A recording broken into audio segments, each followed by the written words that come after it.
हिंगनघाट नगर परिषद चुनाव के लिए आज दिनांक 10 नवंबर से नामांकन प्रक्रिया शुरू हुई है, लेकिन पहले ही दिन किसी भी पार्टी या निर्दलीय उम्मीदवार ने नामांकन दाखिल नहीं किया है।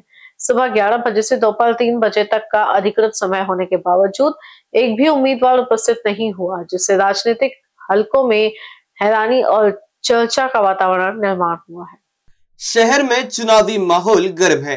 इच्छुक उम्मीदवारों, नए और पुराने कार्यकर्ताओं में उत्साह जरूर दिखा, परंतु पहले दिन सब एक दूसरे की चाल पर नजर रखते हुए दिखाई दिए। प्रचार की तैयारी जोरों पर होने के बावजूद नामांकन न आने से मतदाताओं में भी उत्सुकता बढ़ गई है कि कौन पार्टी पहले कदम आगे बढ़ाएगी।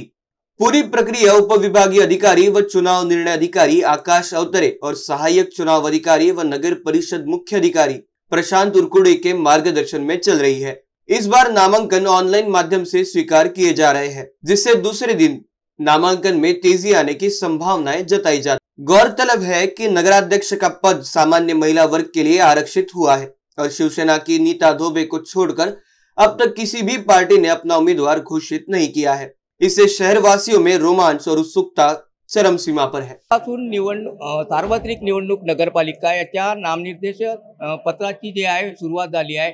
हिंगणघाटच्या नगरपालिकेच्या सभागृहात जे दुसऱ्या मजल्यावर आहे याची व्यवस्था करण्यात आली आहे। आपण बघू शकता दृश्यांमध्ये विविध टेबल्स आहे, विविध ठिकाणी जे आहे नॉमिनेशन जे फॉर्म आहे उमेदवार भरणार आहे। एकूण 17-18 असे वेगळ्या वेगळ्या ज्या प्रभाग आहे त्याप्रमाणे जे आहे टेबल दिली आहे। इकडे पाहू शकता तुम्ही जे नगराध्यक्ष आहे त्यांचा जे नामनिर्देशन आहे इथे होणार आहे।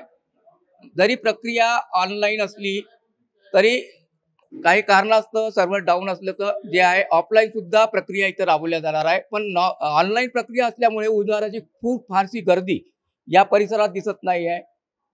आता येत्या काळात उमेदवाराची गर्दी नक्कीच वाढणार आहे, पण नगरपालिका प्रशासनाकडून सुसज्ज अशी व्यवस्था जे आहे नामनिर्देशन पत्रासाठी करण्यात आली आहे। एकूणच दृश्यांमध्ये पाहू शकता मोठ्या प्रमाणात जे टेबल्स आहे सगळे लावण्यात आले आहे आणि सुसज्ज जे व्यवस्था नगरपालिका प्रशासनाकडून करण्यात आली है।